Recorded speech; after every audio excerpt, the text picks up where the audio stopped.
there, English learners. Welcome back to Easy English Together, your cozy place to learn easy English through real conversations. Hey everyone, I'm Emily, and I'm so glad you're here with us today.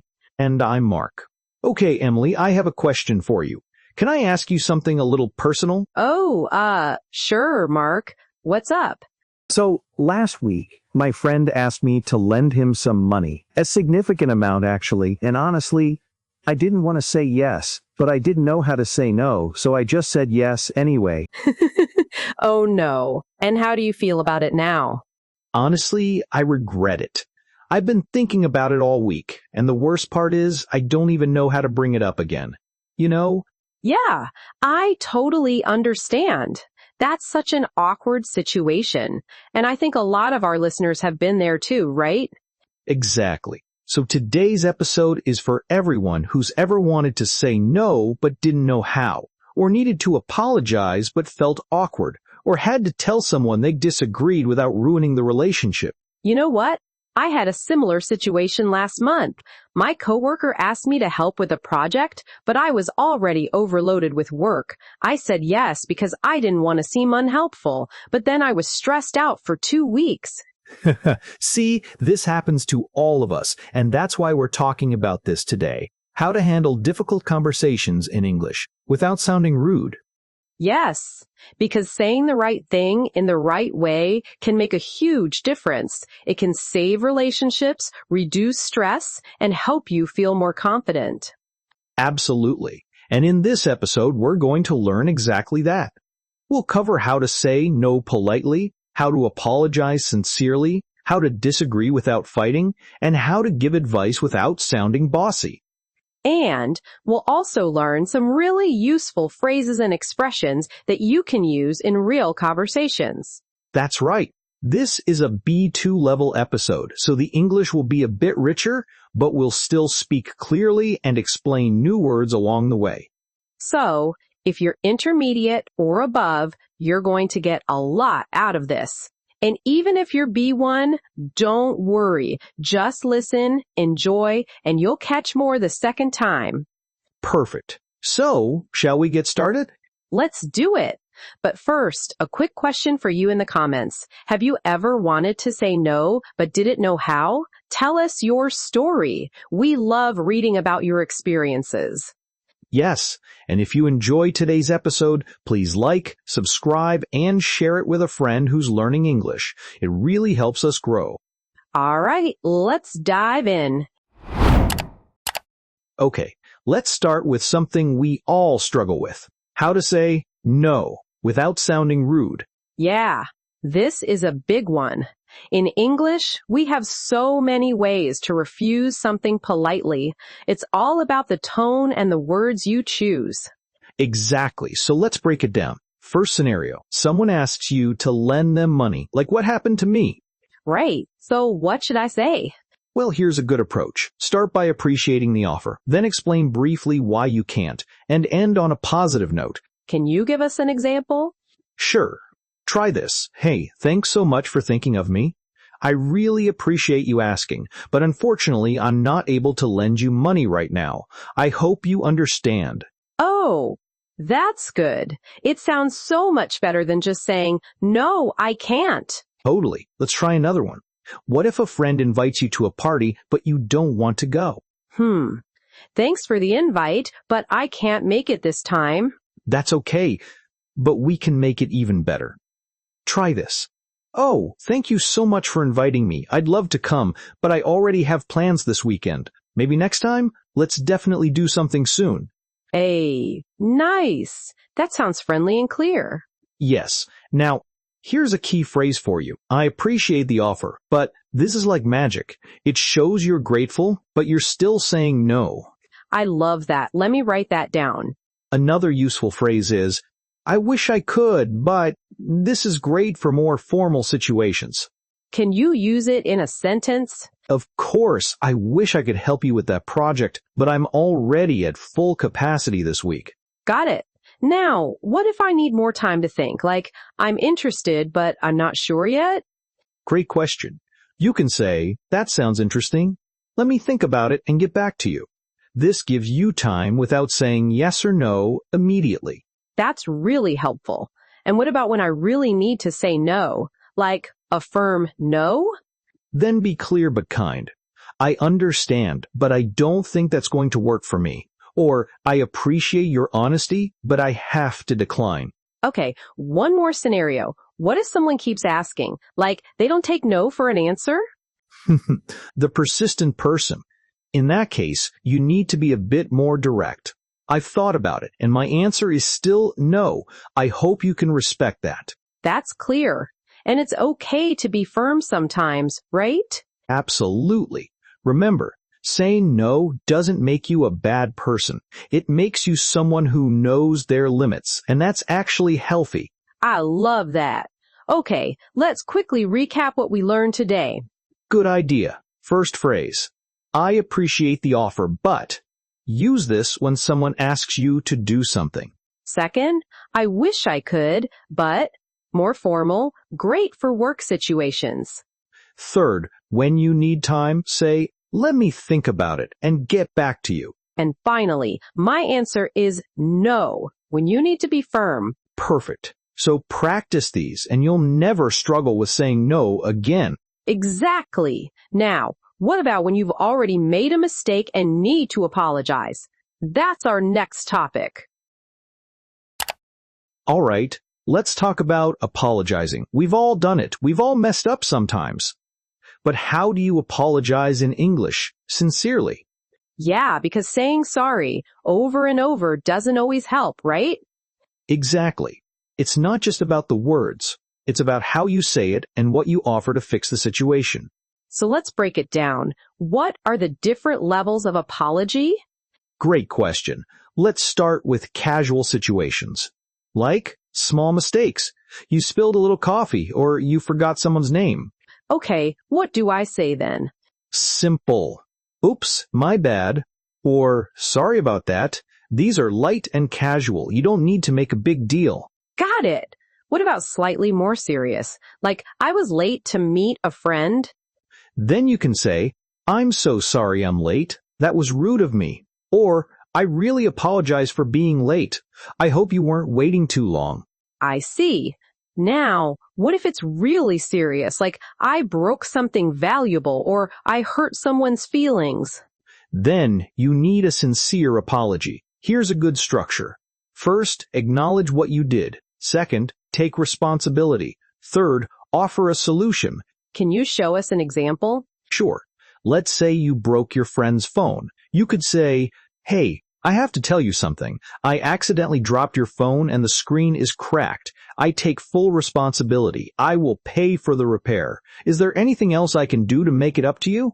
Wow, that's a complete apology. It acknowledges, takes responsibility, and offers to fix it.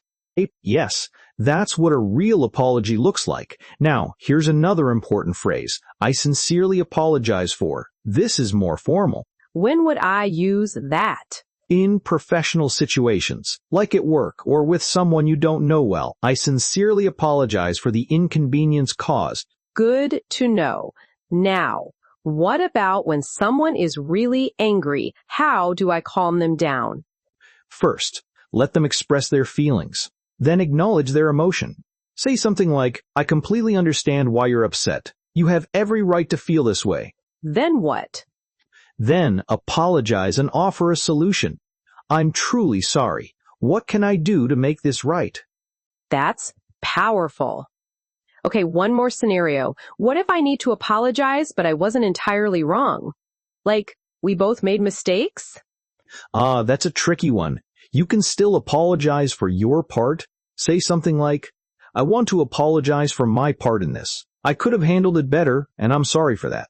I see. So you apologize for what you did without taking all the blame? Exactly. And here's another useful phrase. Can we talk about what happened? I feel like we both said some things we didn't mean. That opens the door for conversation.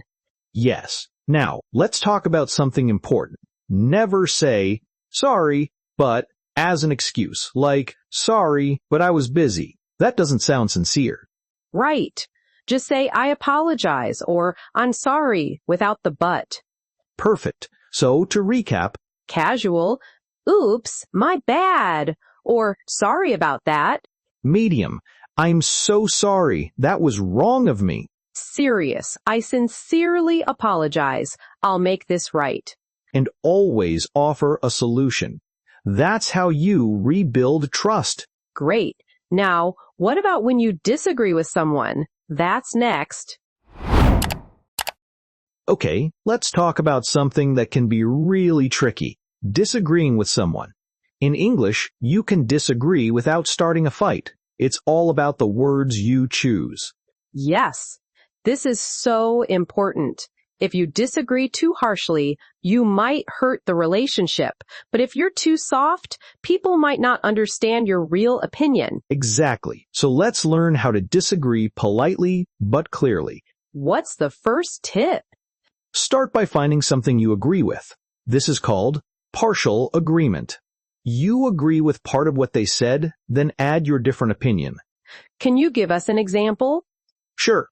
Let's say someone says, I think we should quit our jobs and travel the world. You might think that's too risky. You could say, I see your point. Traveling sounds amazing, but I think we need to be more financially prepared first. Oh, I love that. You acknowledge their idea before sharing yours. Yes. Here's another useful phrase. I understand where you're coming from, but this shows you listened. That's so important. What if I completely disagree? Like, I think they're totally wrong? Then you can say, I see your point, but I think it might be different because, or I respectfully disagree. Respectfully disagree. Sounds so professional. It does. Use it in more formal situations. Now, here's another great phrase. Actually, I think, the word actually gently introduces a different opinion. I use that one all the time. Actually, I think it's the other way around. Exactly. Now, what if you're in a heated discussion and you need to calm things down? What do you suggest? You can say, let's take a step back here. I think we might be looking at this from different angles. Or, can we pause for a moment? I want to make sure we're understanding each other. Perfect. These phrases help keep the conversation constructive. Now, what about when someone asks for your opinion and you don't want to hurt their feelings? Good question. You can soften your answer with phrases like, in my opinion, or if you ask me, these show it's just your view, not a fact. For example, In my opinion, that color doesn't really suit you, but it's your choice, of course. that's honest, but kind. Hey, yes.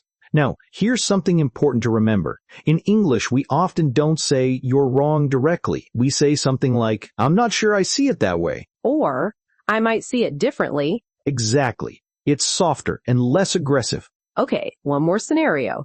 What if I need to correct someone? Like they said something factually wrong? Then be gentle. Actually, I think it might be the other way around. Let me check. Or, I could be wrong, but I believe. That's so much better than you're wrong. Huge difference. All right, let's recap. First, find partial agreement. I see your point, but. Second, use, I understand where you're coming from, but. Third, for firm disagreements, I respectfully disagree. Fourth, soften with, in my opinion, or actually, I think. And always keep your tone calm. That's the key. Absolutely. Now, our last topic for today, giving advice. Okay, final topic, how to give advice without sounding bossy. This is a big one. Yes, because nobody likes someone who tells them what to do all the time. Exactly. So, how do you suggest something without sounding like you're ordering them around? What's the secret? Start with questions. Instead of saying, you should do this, try. Have you tried? Oh, that's so much softer. Yes. For example, instead of, you should study more, say, have you tried studying with a partner? The person feels like you're helping, not commanding. Exactly. Here are some other great ways to give advice. First, what if you just, this is very friendly. Like, what if you just take a break and try again tomorrow? Perfect. Second, I highly recommend. This is stronger for more serious situations. When would I use that? Like when a friend keeps making the same mistake. I highly recommend you talk to your manager about this. It's affecting your work. Got it. Third, if I were you, I'd. This shows you're putting yourself in their shoes. Can you give an example? Sure. If I were you, I'd apologize first, then explain your side calmly. I love that. Now, what if I want to warn someone? Like, they shouldn't do something? Then say, I'd be careful about, or you might want to avoid. Such as? You might want to avoid telling her that directly. She might get upset. That's gentle warning. What about encouraging someone? Use phrases like, go for it, I believe in you, or trust me, you've got this. Those are so supportive. Yes. Now, here's an important thing to remember. Never start with, you should have. That's blaming someone for the past. Right. That's like saying, you made a mistake. Instead, focus on the future. Next time, try, or for next time, maybe consider. Forward-looking and helpful. Perfect. So let's quickly recap. Have you tried? Soft suggestion. What if you? Friendly idea. I highly recommend. Stronger advice. If I were you, I'd. Putting yourself in their shoes. I'd be careful about. Gentle warning. Go for it. Encouragement. And remember, always ask if they want advice first. Do you want my opinion? Or would you like some suggestions? That's so respectful. Yes, because sometimes people just want to vent, not get advice. Great point.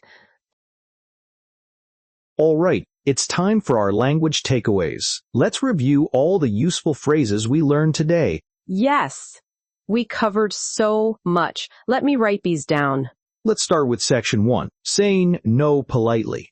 First phrase, I appreciate the offer, but this is great for declining requests. Perfect. Use this when someone asks you to do something. Next, I wish I could, but this is more formal, good for work situations. yes, and when you need time to think.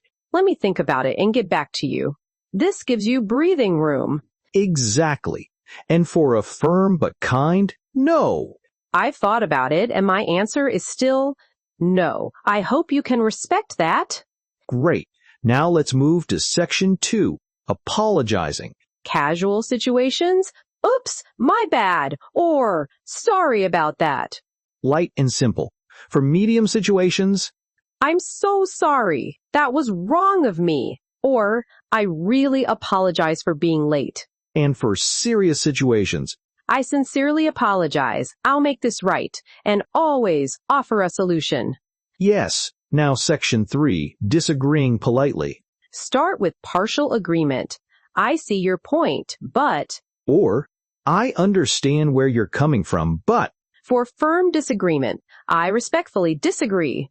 That's so professional. And to soften your opinion. In my opinion, or, actually, I think, these make it gentler. Perfect. Now, section 4, giving advice. Have you tried? This is so soft and helpful. Yes. Instead of telling them what to do, What if you just... Very friendly suggestion. and when you want to be stronger, I highly recommend use this for serious situations. now here's a thoughtful one. If I were you, you put yourself in their shoes. And for warnings, You might want to avoid, or I'd be careful about. excellent. And for encouragement, Go for it. I believe in you. Or trust me, you've got this. amazing. So let's quickly review all the phrases one more time. Saying no, I appreciate the offer, but I wish I could, but Apologizing. I sincerely apologize. I'll make it right. disagreeing, I see your point, but I respectfully disagree. Giving advice. Have you tried? What if you just? These phrases will help you so much in real conversations. Practice them, and you'll handle any difficult conversation with confidence. Okay, everyone, we've covered a lot today. Let's quickly recap what we learned. First, how to say no politely. Use phrases like, I appreciate the offer, but, and I wish I could, but. Second, how to apologize sincerely. Acknowledge what you did, take responsibility, and offer a solution. Third, how to disagree without fighting. Find partial agreement and use phrases like, I see your point, but, and I respectfully disagree. Fourth, how to give advice without sounding bossy. Use questions like, have you tried? And what if you? And we learned so many useful phrases in our language takeaways section. These skills will help you so much in real conversations. Remember, it's not just about the words. It's about the tone, the respect, and the intention behind what you say. Exactly. And now it's your turn. Here's our question for you in the comments. What's the most difficult conversation you've had in English? How did you handle it? What would you do differently now? We really want to hear your stories. Share them in the comments below. And if this episode helped you, please like, subscribe, and share it with a friend who's learning English. It really helps us grow and reach more learners. Thanks so much for spending this time with us today. You invested in yourself, and that's the best thing you can do. See you in the next episode. Take care, everyone. Bye for now.